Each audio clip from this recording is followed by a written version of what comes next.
Hello' প্ৰিয় ছাত্ৰ ছাত্ৰীসকল, আজি আমি ইউটিউব ভিডিঅ'ৰ জৰিয়তে আলোচনা কৰিম অনুশীলনী 1.1ৰ 1 নম্বৰ আৰু 4 নম্বৰ প্ৰশ্ন। যিহেতু যোৱা দুটা ভিডিঅ'ত আমি 1 নম্বৰ 1, 2 আৰু 3 নম্বৰ প্ৰশ্নসমূহ সমাধান কৰিছিলোঁ, আজি আমি 4 নম্বৰটো আলোচনা কৰিম। চ' আমি চেষ্টা কৰি আছোঁ সমাধান কৰিবলৈ।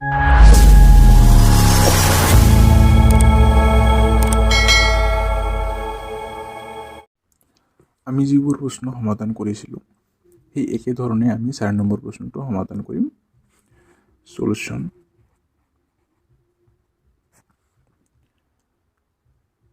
এইখিনি আমাক দিয়া আছে 1 নম্বৰ 4 নম্বৰ প্ৰশ্ন 272 আৰু 1032 আমাক দিয়া আছে। আমি এনেকৈ লিখিম, যিহেতু এইটো সংখ্যা ডাঙৰ আছে 1032, এইটো ডাঙৰ আছে, সৰুটো আছে 272। আমি সৰু আৰু ডাঙৰটো চিনাক্ত কৰি ল'লোঁ। আমাক প্ৰশ্নমতে ইউক্লিডৰ বিভাজন প্ৰমেয়িকা ব্যৱহাৰ কৰিব দিছে আৰু গসাউ উলিয়াব দিছে। চ' এতিয়া আমি ইউক্লিডৰ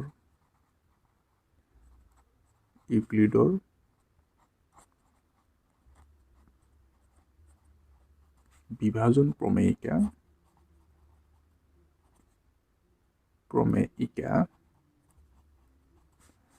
ব্যৱহাৰ কৰি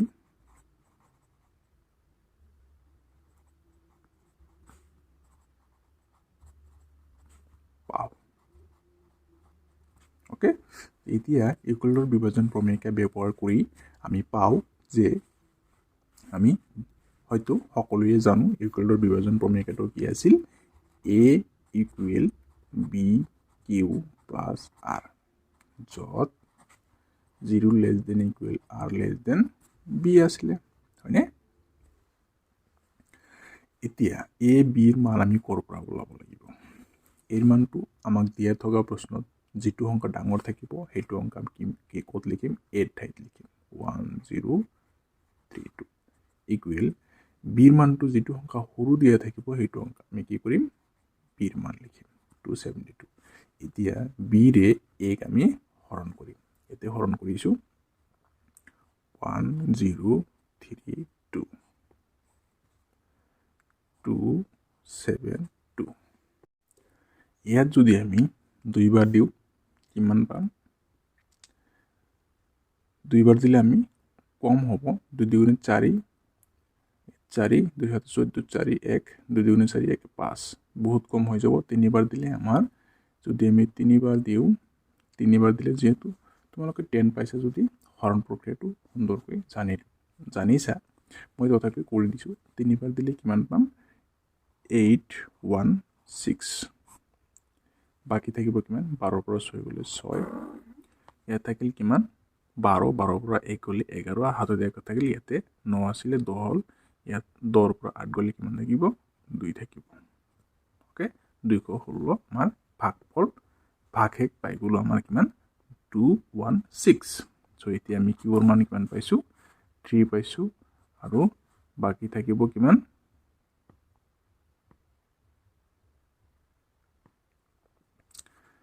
216। এইখিনি আমাৰ বাকী থাকিব। এতিয়া আমি কি কৰিব লাগিব? আকৌ আমি কি কৰিব? প্ৰমোশ্যন দিব লাগিব। কেনেকৈ?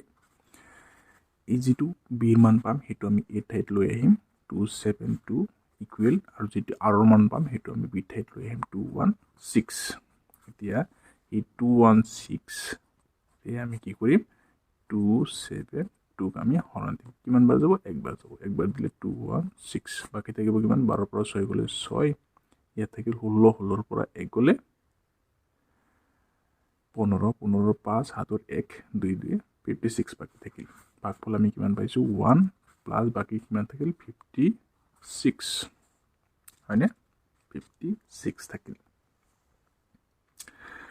এতিয়া আকৌ আমি যেতিয়ালৈকে শূন্য নাপাম তেতিয়ালৈকে আমি কি কৰিব লাগিব? এনেকেই প্ৰচেছটো গৈয়ে থাকিব লাগিব। এতিয়া আমি আকৌ বিৰ মানটো এ লৈ আনিম 216, আৰু আৰৰ মানটো বি লৈ আনিম। আকৌ হৰণ কৰিম ইয়াতে হৰণ কৰিছোঁ বুজি ল'বা 56 216ক হৰণ কৰিছোঁ এতিয়া কেইবাৰ যাব দুইবাৰ নিদিব লাগিব 3 দিলে কিমান পাম 3 × 18 8 1 3 5 15 16 বাকি কিমান থাকিব ইয়াত 16 16ৰ পৰা 8 গ'লে 8 ইয়াত থাকিল 10 10ৰ পৰা 6 গ'লে 4 ইয়াত কিমান থাকিল 1 1ৰ পৰা 1 গ'লে 0 সো 48 বাকি থাকিল ভাগফল আমি কিমান পালো 3 আৰু বাকি থাকিল 48 ঠিক আছে এতিয়া আকৌ আমি শূন্যটো পোৱা নাই গতিকে আমি আকৌ b ৰ মানটো a লৈ আনিম আৰু r ৰ মানটো b লৈ আনিম আকৌ হৰণ কৰিম এতে হৰণ কৰিছোঁ 48 ৰে 56 কিমান বাৰ যাব একবাৰ যাব 48 বাকি থাকিব 16 8 8 থাকিব ভাগফল আমি কিমান পালো 1 আৰু বাকি থাকিল 8 আকৌ আনিম 48 এটা আনিম 8 কিমান বাৰ যাব এতে কৰিছোঁ এতে কৰো 8 ৰে 48 8 6 গুণে 48 আমি 0 পাই গলো হয়নে 8 ৰ 8 গ'লে 0 4 ৰ 4 গ'লে 0 আমি এতিয়া ভাগফল কিমান পালো 6 আৰু বাকি পালো 0 গতিকে আমাৰ অংকটো সমাধান কৰা সম্পূৰ্ণৰূপে হৈ গ'ল যেহেতু আমি 0 পাই গৈছো গতিকে আমি ভাগ গহাও পাই গলো সো এতিয়া গতিকে 272 আৰু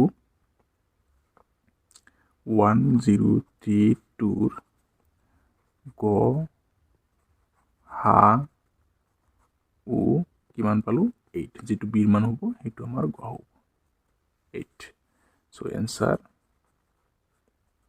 8 এখিনি আমাৰ এনসাৰ